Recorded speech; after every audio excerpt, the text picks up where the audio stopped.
한때 아시아 남자와 결혼한다면 내 딸이라 해도 자식을 버리겠다고 단호하게 말했던 한 남성이 있었습니다. 10년 동안 딸과 단절된 채 살아온 그에게 믿기 힘든 일들이 연달아 펼쳐지는데요. 그리고 얼마 전 인생에서 처음으로 한국을 발을 들이게 된 그는 충격적인 사건에 마주하게 되었습니다. 과연 그 속엔 어떤 놀라운 감동의 이야기가 숨어 있을까요? 안녕하세요. 여러분, 오늘은 제 인생을 완전히 바꿔놓은 이야기를 들려드릴게요.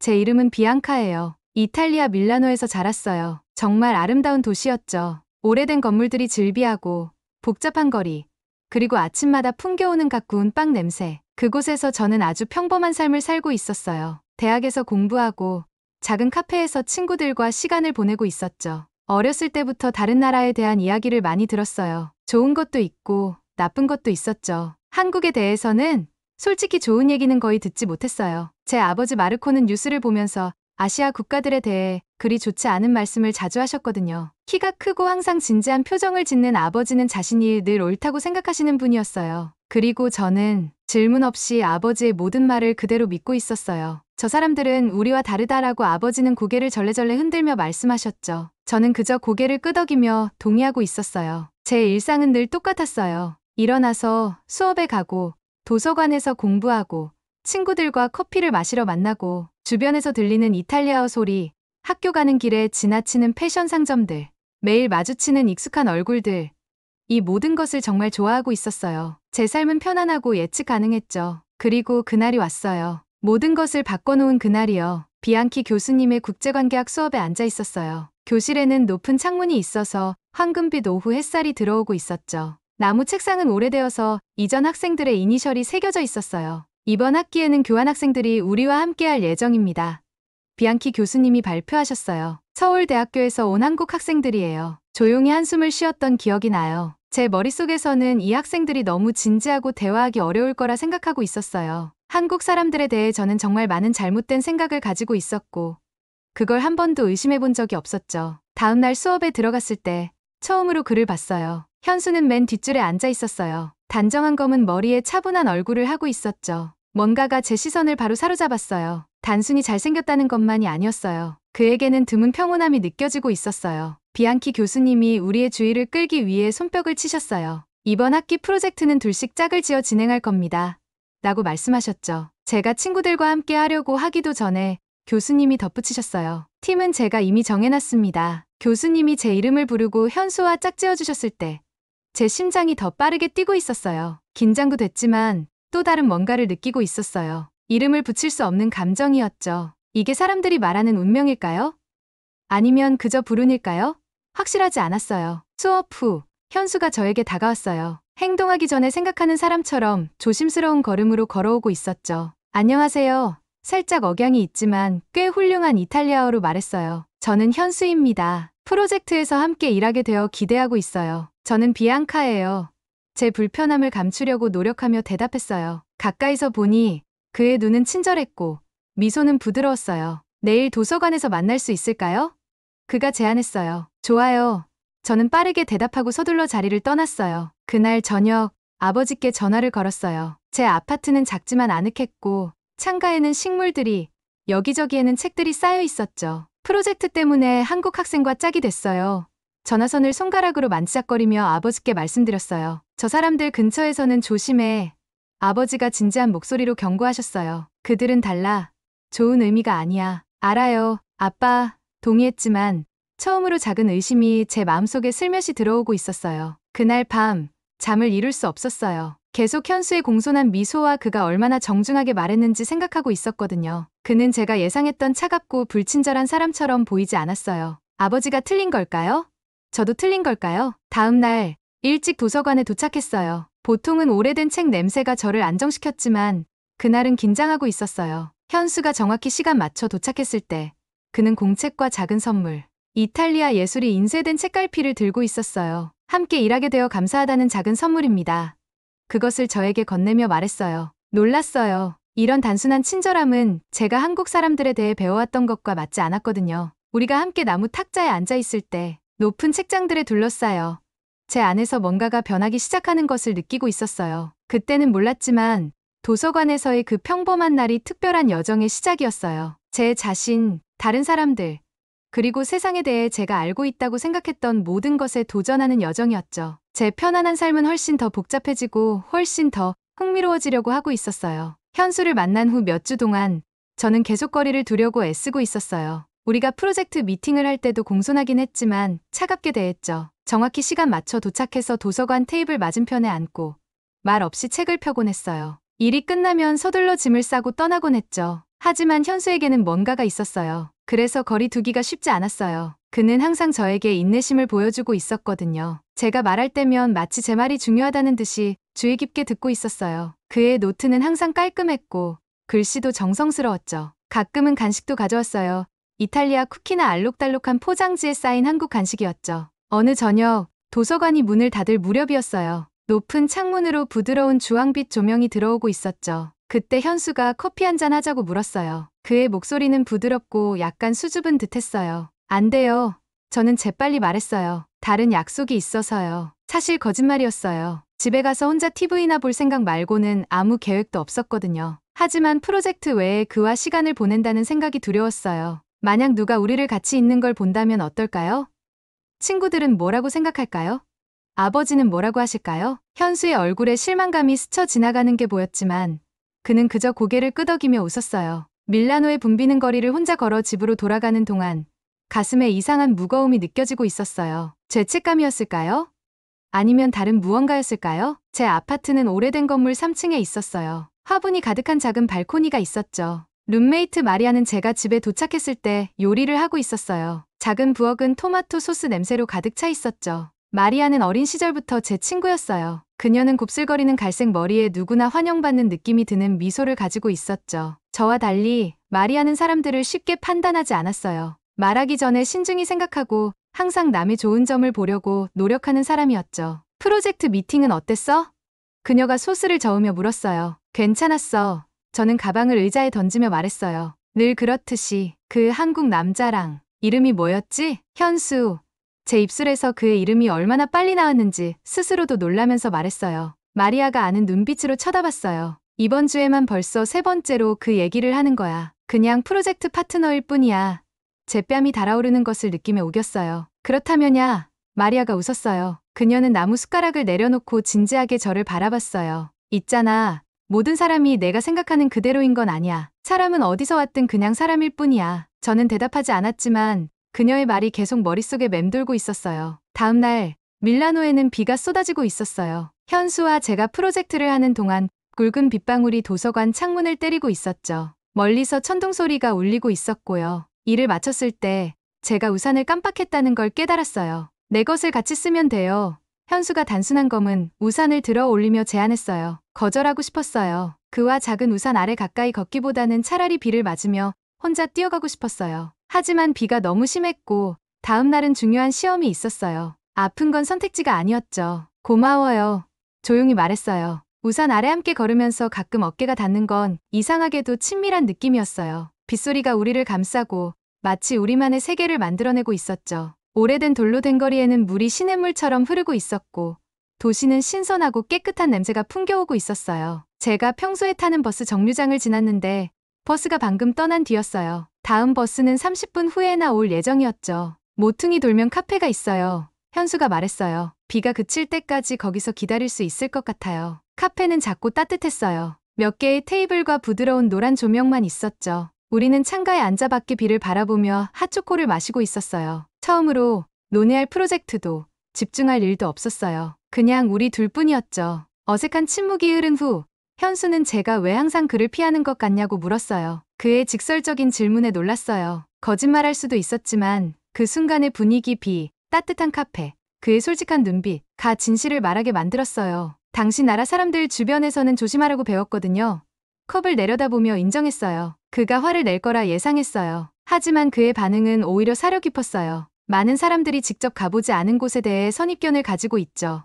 그가 부드럽게 말했어요. 이탈리아에 오기 전에는 모든 사람들이 항상 시끄럽고 감정적일 거라고 생각했어요. 이제 그게 사실이 아니란 걸 알았죠. 그 단순한 말이 우리 사이의 문을 열어주는 것 같았어요. 우리는 대화를 시작했어요. 정말로 대화를 나누기 시작했죠. 우리 가족에 대해, 어린 시절 추억에 대해, 우리의 꿈에 대해, 현수는 서울에서 작은 식당을 운영하는 부모님에 대해, 그림 그리기를 좋아하는 여동생에 대해 이탈리아에 오면서 얼마나 긴장했는지에 대해 이야기했어요. 비는 그쳤지만 우리는 계속 이야기를 나누고 있었어요. 1시간이 지나고 2시간이 지났어요. 밖에서는 밀라노의 거리가 가로등 아래 젖은 채로 반짝이고 있었어요. 현수는 제가 예상했던 것과 달랐어요. 그는 쉽게 웃었어요. 고향에 대해 사랑을 담아 이야기하면서도 세상에 대해 호기심이 많았죠. 전통을 존중하면서도 새로운 경험을 두려워하지 않았어요. 마침내 카페를 나왔을 때 밤 공기는 비 내린 후라 시원하고 상쾌했어요. 도시 건물 위로 구름 사이로 별들이 들여다보고 있었죠. 혼자 집으로 걸어가면서 마리아가 했던 말을 생각하고 있었어요. 아마 그녀 말이 맞았을지도 몰라요.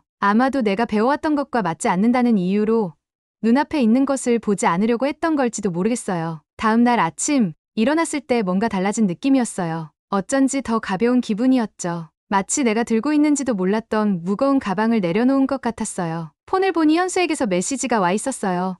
주말에 작은 미술 전시회에 같이 가지 않겠냐고 묻고 있었죠. 손가락이 폰 위에서 망설이고 있었어요. 한 부분에서는 거절하고 안전하고 익숙한 것으로 돌아가고 싶었어요. 하지만 다른 부분, 더 강한 부분은 용감해지고 싶어 했어요. 마음을 바꾸기 전에 간단하게 네라고 타이핑하고 보내기를 눌렀어요. 그날 밤 마리아에게 전화해서 모든 걸 말했어요. 카페에서 있었던 일, 대화들, 내가 받아들인 초대에 대해서요. 무서워.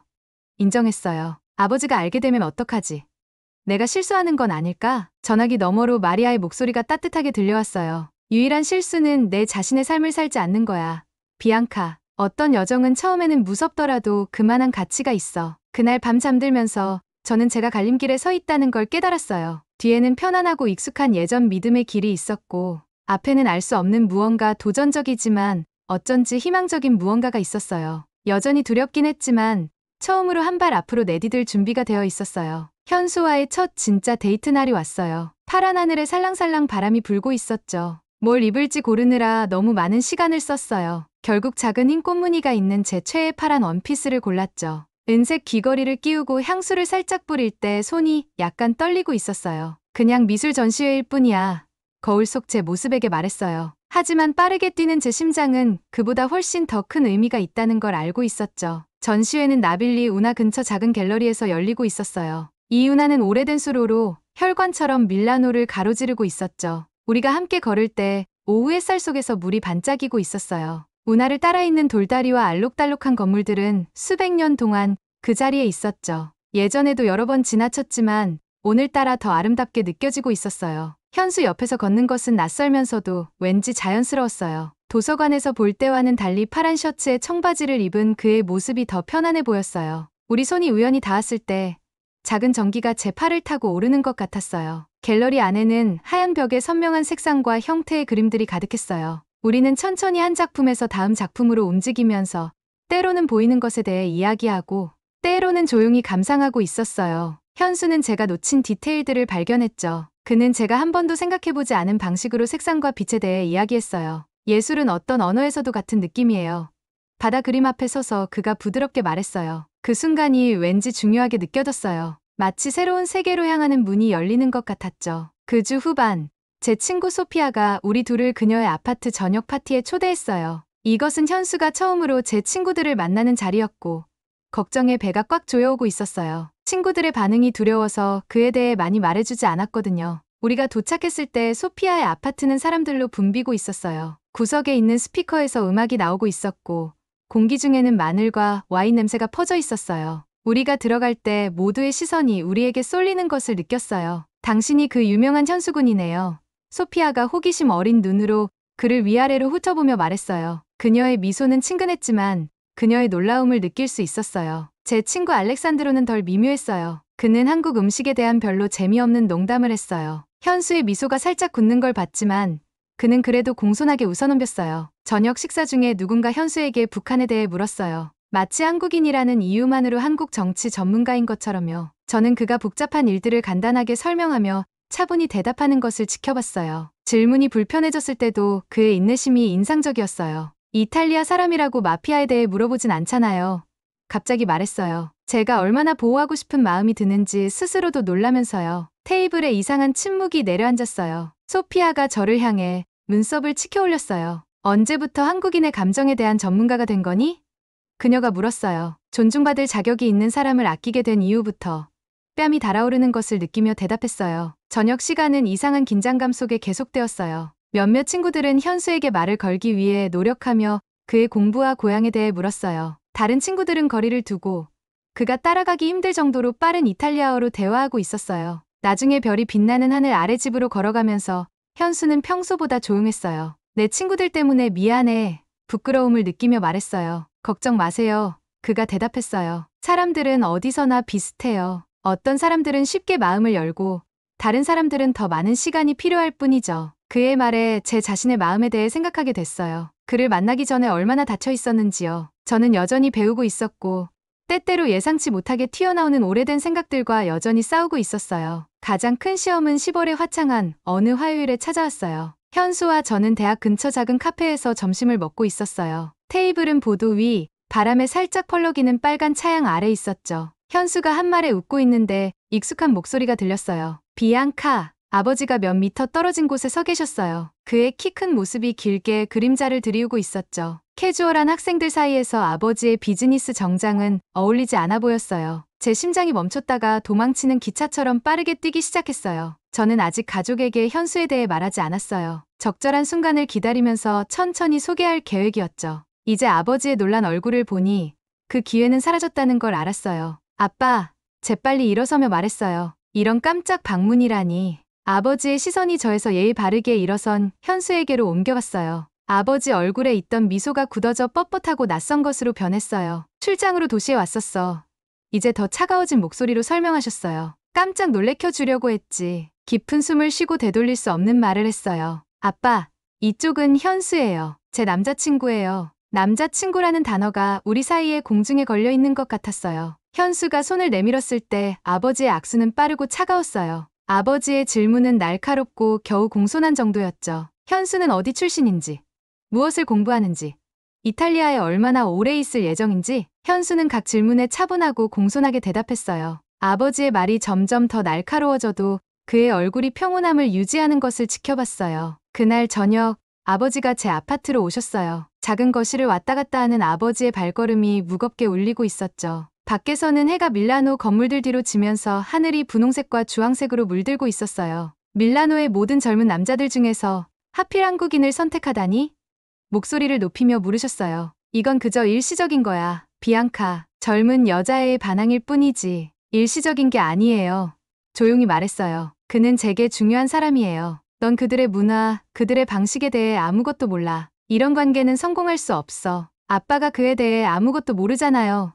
예상보다 강한 목소리로 대답했어요. 알지도 못하면서 판단하고 있어요. 그날 밤 아버지는 화를 내며 떠났어요. 저는 가족에 대한 사랑과 현수에 대한 커져가는 감정 사이에서 갈등하며 몇 시간 동안 울었어요. 옛 세계와 새 세계는 연결하기 불가능해 보였어요. 하지만 아침 햇살이 제 방을 황금빛으로 채울 때 다른 느낌이 들었어요. 어쩐지 더 강해진 것 같았죠. 앞으로의 길이 쉽지 않겠지만 처음으로 그것이 옳은 길이라고 확신하고 있었어요. 저는 경계를 넘어섰어요. 이전의 제 모습 직접 경험하지 않고 들은 이야기만으로 다른 사람을 판단하던 소녀로 돌아갈 수 없었어요. 그 소녀는 사라졌고 그 자리에는 더 용감하고 열린 눈으로 세상을 보려는 의지가 있는 사람이 있었어요. 시험은 계속될 거예요. 하지만 이제 저는 그것들에 맞설 만큼 충분히 강하다는 걸 알게 됐어요. 아버지의 환한 방문 이후 몇 주는 행복하면서도 힘든 시간이었어요. 현수와 저는 날마다 더 가까워지고 있었지만 가족과의 관계는 더 긴장되고 있었죠. 아버지의 전화는 짧고 차가웠어요. 어머니는 우리가 이야기할 때마다 걱정스러운 목소리였고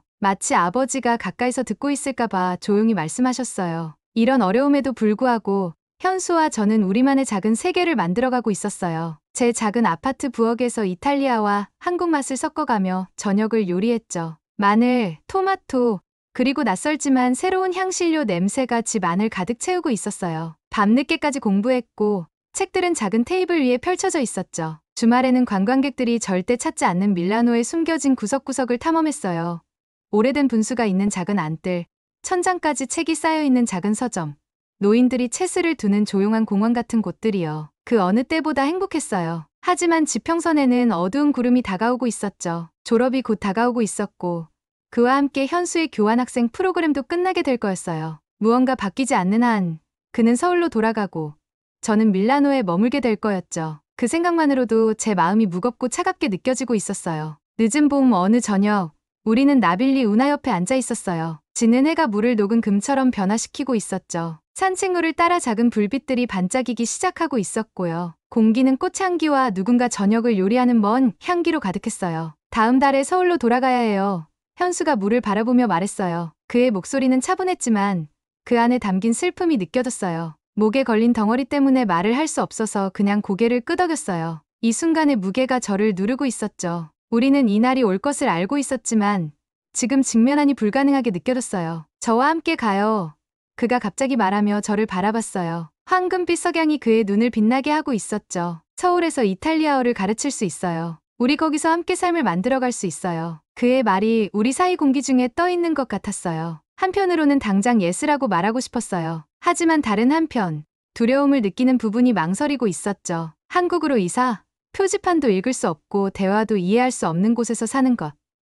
익숙한 모든 것들로부터 그렇게 멀리 떨어지는 것? 난 한국어를 못해.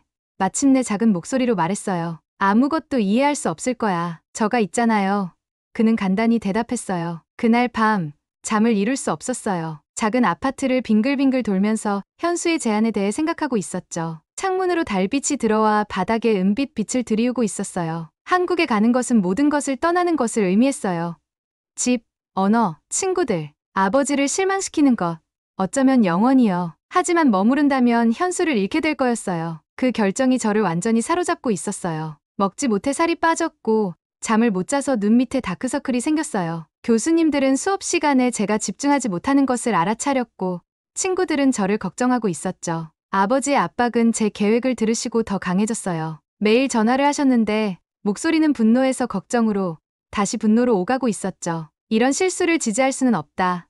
단호하게 말씀하셨어요. 내가 한국에 간다면 내 도움 없이 가는 거야. 아버지의 지원 감정적으로나 경제적으로나 을 잃는다는 생각이 저를 두렵게 했어요. 그럼에도 현수와 작별 인사를 한다는 생각은 더 아프게 느껴지고 있었죠. 결정을 내려야 하는 날로부터 약 일주일 전 밀라노 거리를 혼자 걷고 있었어요. 늦은 저녁 도시는 조용했어요. 현수와 함께 걸었던 길을 따라가면서 우리의 대화, 웃음, 그의 손이 제 손에서 느껴지던 감각을 기억하고 있었죠. 두오모 근처에서 돌로 된 숲처럼 하늘을 향해 솟아오른 밀라노의 위대한 대성당 근처에서 무거운 쇼핑백을 들고 힘들어하는 노부인을 보았어요. 생각할 것도 없이 도움을 드렸죠. 그녀는 따뜻한 미소로 받아들이셨어요. 우리는 그녀의 아파트를 향해 천천히 걸으며 이야기를 나누었어요. 그녀의 이름은 엘레나였고 아파트는 긴 인생에서 모은 사진과 작은 보물들로 가득 차 있었어요. 뭔가가 저를 이끌어 제 문제에 대해, 사랑과 가족 사이의 선택에 대해 말하게 했어요. 나도 한때 너와 같았단다.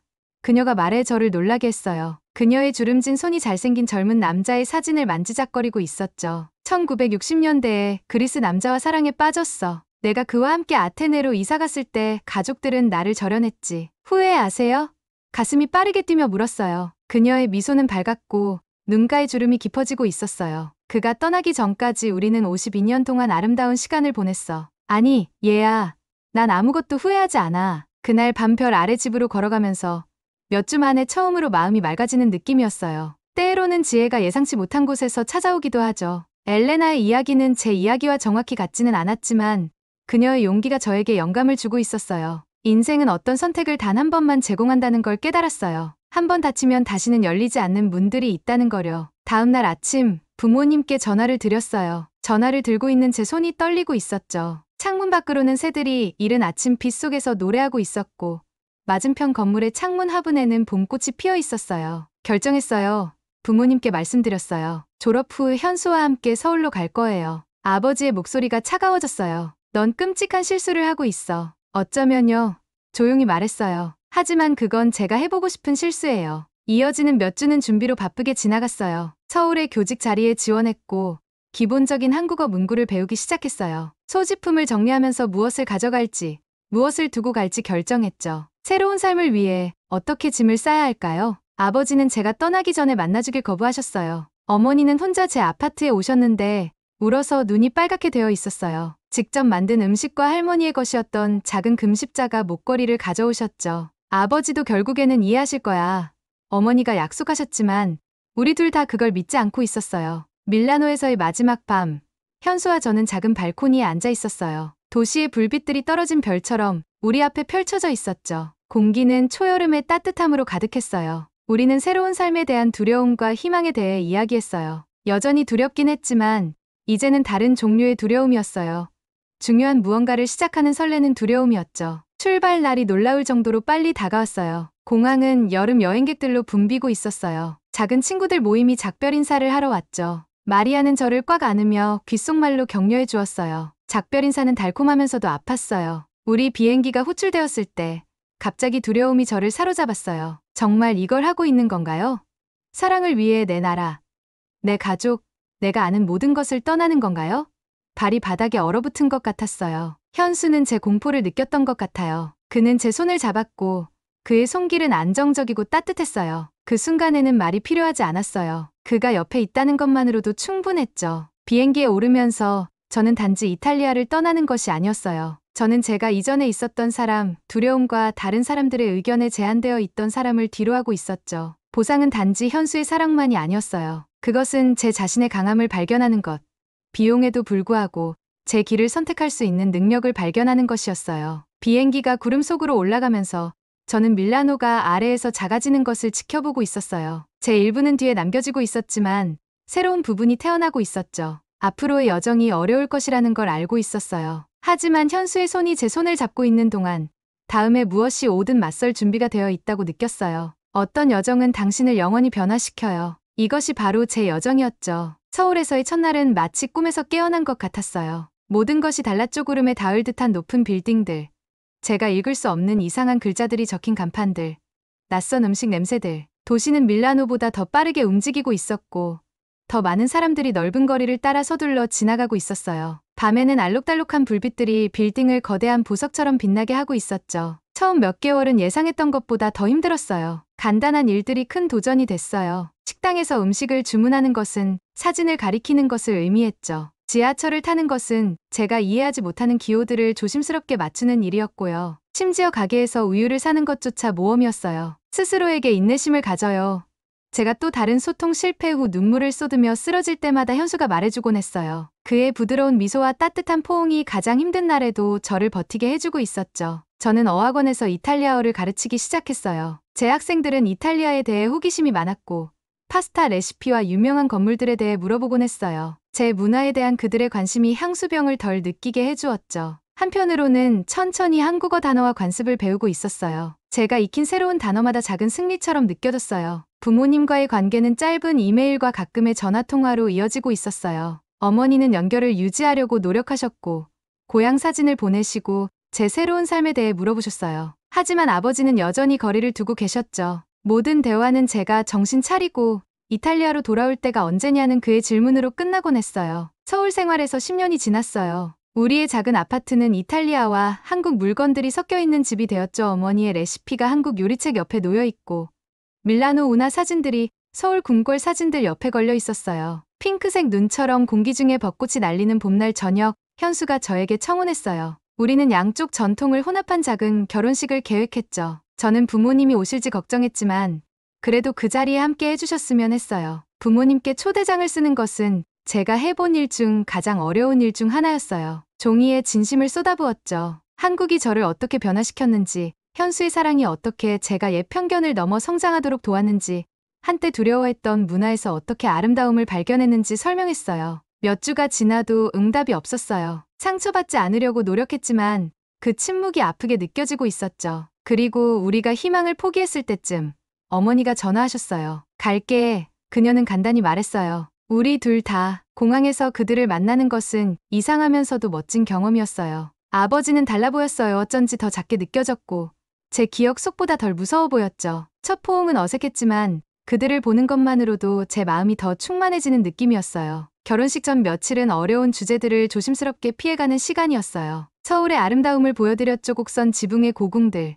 작은 연못 위로 돌다리가 있는 평화로운 정원들, 색과 소리로 가득한 분주한 시장들. 한국이 그들이 상상했던 것과 전혀 다르다는 것을 발견하는 그들의 얼굴을 지켜보고 있었어요. 아버지는 결혼식 전날 밤까지 조용하셨어요. 우리는 호텔 발코니에 단둘이 서서 서울의 밤 불빛을 바라보고 있었죠. 공기는 봄꽃 향기로 달콤했어요. 많은 것들에 대해 내가 틀렸구나.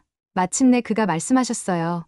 제가 기억하는 것보다 더 부드러운 목소리로 내가 이해하지 못하는 세계에 너를 잃을까봐 두려웠단다. 그의 말은 제가 필요했던 치유였어요. 제가 이탈리아를 떠난 이후 처음으로 솔직하게 대화를 나누면서 수년간의 상처가 녹아내리기 시작했어요. 우리의 결혼식 날은 맑고 밝게 밝아왔어요. 저는 이탈리아 레이스와 한국의 색상을 결합한 드레스를 입고 있었죠. 모인 사랑하는 사람들을 바라보면서 저를 따뜻하게 맞아준 현수의 가족들, 머나먼 길을 온 제 부모님, 우리 두 세계의 친구들, 저는 일종의 완성감을 느꼈어요. 그 순간 제 여정이 저를 완전히 변화시켰다는 것을 이해했어요. 제가 이전에 있었던 사람 편견에 제한되고 차이를 두려워하던 사람은 사라졌어요. 그 자리에는 새로운 사람이 서 있었죠. 집에서 멀리 여행했지만 집이란 장소가 아니라 어디서든 올바른 사람들과 함께할 때 존재할 수 있는 소속감이라는 것을 발견한 사람이요. 결혼식 후 아버지는 몇 가지 신중하게 연습한 한국어 단어로 건배사를 해서 모두를 놀라게 했어요. 발음은 형편없었지만 그 노력이 모든 것을 의미했죠.